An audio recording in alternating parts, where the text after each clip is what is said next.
চীন টাপাক ডামডাম হাম সবকা মকসদ একই হে।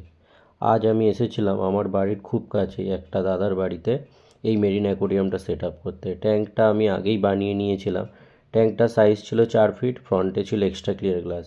প্লাম্বিং পার্টটা করতে গিয়ে আমাদের একটু সমস্যার মধ্যে পড়তে হয়েছিল, তাই প্লাম্বিং পার্টটা রেডি করার ভিডিও করতে পারিনি। এই সেট আপটা পুরো করেছি অ্যাকোয়া ফরেস্টের সিনথেটিক রক আর বায়ো স্যান্ড দিয়ে। ফার্স্টেই স্যান্ডটা ঢেলে নিয়েছিলাম, নিয়ে স্কেপটা রেডি করতে শুরু করে দিয়েছিলাম অ্যাকোয়া ফরেস্টের সিনথেটিক রক দিয়ে, দেখতেই পাচ্ছেন।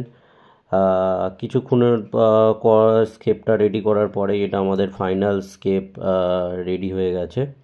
এরপরেই আমরা চলে যাচ্ছিলাম সাম্পের দিকে। সাম্পে ওখানে পাম্প, স্কিমার এগুলো রেডি করছিলাম, সাথে ওই চিলারের লাইন, রিঅ্যাক্টারের লাইন এগুলো।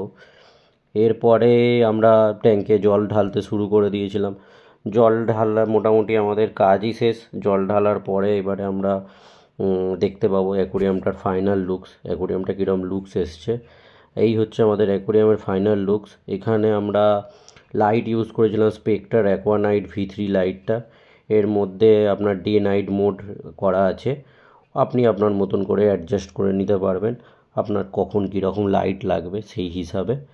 তো দেখুন আমাদের ফাইনাল লুকস কীরকম ভাইবস আসছে লাইটটা দিয়ে, জানাতে ভুলবেন না কমেন্টে। আর পুরো অ্যাকোরিয়ামের সেট আপটা আপনার কেমন লাগলো সেটাও জানাতে ভুলবেন না। দেখা হচ্ছে পরের ভিডিওতে। টাটা।